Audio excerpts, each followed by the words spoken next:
Еңбек бағдарламасының аясында алғашқы жұмыс орны ұйымдастырылды. Алғашқы жұмыс орнына алғашқы рет жұмыс іздеп жүрген және де 29 жастан аспаған НИТ санатындағы жұмыссыздар қатыса алады.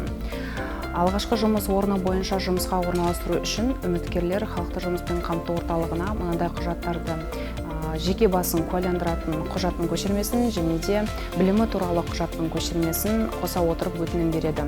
Жұмыс берушілер бағдарламаға қатысушыны кемінде 24 айға тұрақты жұмысқа орналастырады. Еңбек бағдарламасына сәйкес жергілікті бюджеттен субсидияның мөлшері 20 айлық есептік көрсеткішті құрайды. Яғни бұл 58.340 теңге. Мен 11 сынып бітірдім. Өзіме мақсат қойдым, Аденес бухучетті үйреніп алуға. Сол үшін мен жұмыс қамту орталығына бардым.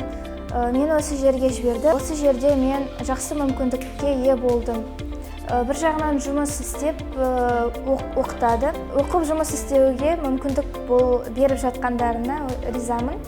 Болашақта осы салада жақсы маман болуға тырысамын.